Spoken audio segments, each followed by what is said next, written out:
He chuckled mid-bite, steak juices dripping from the corner of his mouth. A steak I had paid for. The help eats in the kitchen, my wife's brother sneered, full of the entitlement he was born into. I didn't react. I simply picked up my phone, my voice low but clear. Cancel the $50 million agreement. Then stillness. The kind that makes the air feel heavier and your own pulse louder than the room. Their expressions shattered like glass under pressure, the realization sinking in all at once. In that moment he saw me, not the man he thought I was, but the one I had always been. Not long ago, I was nothing more than the guy who fetched lattes for the big shots in board meetings. No name on the door, no seat at the table. Just a polite nod and a coffee order. Then I married Elise. She came from lineage, money older than any name in the stock exchange, generations deep in traditions that saw pedigree as power.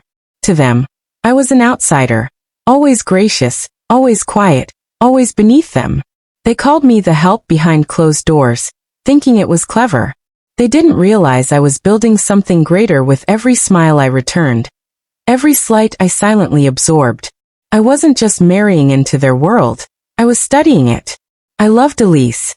Not the curated woman in pearls and smug grace, but the real one. The girl who laughed barefoot in puddles, who once danced with me in the rain when we were nobodies. But over time, something shifted. Her eyes stopped looking at me with love, and started looking at me with pity. I saw it clearest after I founded Atlas Industries. No celebration. No curiosity. Just a cold remark delivered with a smile. Don't get too ambitious, darling. It's unbecoming. Still, I pushed forward. I gave that company my sweat, my sleep, my soul. She never asked how things were going. She never even asked what we did. Then came Christmas. She was asleep on the couch, her phone lighting up with a text from her brother. I saw just enough of the preview. He's too dumb to figure it out. It was about me. I didn't wake her. I didn't storm out. Instead, I copied the thread. I followed it like a breadcrumb trail. Private conversations, encrypted exchanges, hidden bank accounts. What I discovered was simple and chilling. They weren't just mocking me. They were stealing from me. Atlas wasn't a business to them. It was a score. A temporary piggy bank they thought they could drain before discarding me. They were funneling money through a firm in Zurich. What they didn't know was that I owned it. Langston Advisory. 10 years ago, I created it as a decoy shell, a placeholder for ideas I never used, until now. It had no employees, no real operations. Just enough paperwork to look legitimate. Just enough history to seem trustworthy. That's when I changed. I stopped reaching for Elise at night. I started noticing how she smiled only when others were looking. Her warmth was performance. Her loyalty, a mask. So I played along. I smiled when expected, nodded in the right places.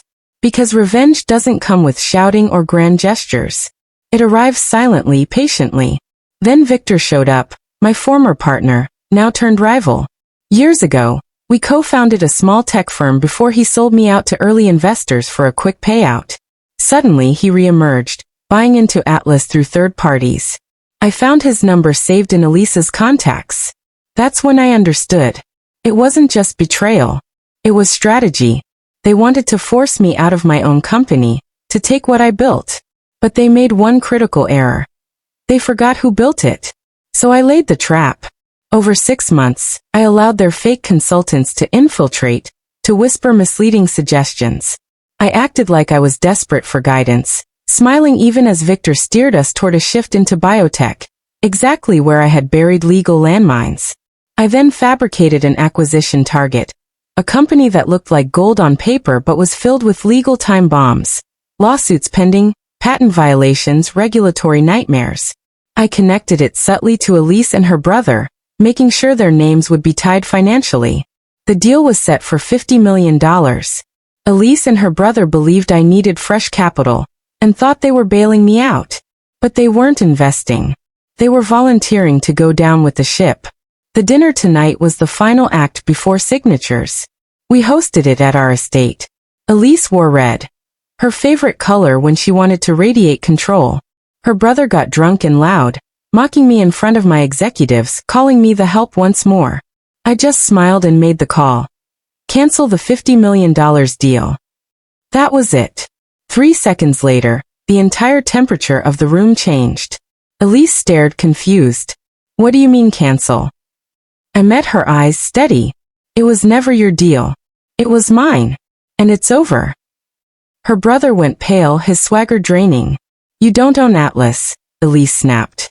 I built Atlas, I said, rising from my chair. You sold a company you never owned to a man you thought was too stupid to see the scam. They froze. The assets are frozen, I continued. The fraud trail leads straight to your accounts in Zurich. Interpol has been notified. Elise's voice cracked. Paul, she whispered. You wouldn't. I looked at her, the last time as her husband. You called me the help, I said. But I was the architect. You basked in the spotlight while I laid the foundation beneath your feet. Security entered. Her brother was escorted out, screaming legal threats. Let him scream. The paperwork he signed was tight enough to bury him in litigation for years. Elise didn't shout. She just sat still, tears welling, not the kind that heal, but the kind that come too late. I handed her an envelope. Divorce papers.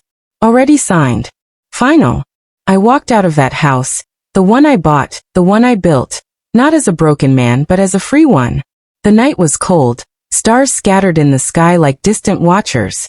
But I felt warmth rising from inside. Because true power isn't about being feared. It's about being overlooked, dismissed, until it's too late. And betrayal? It's not the end. It's just the key that unlocks who you truly are. The man they never saw coming.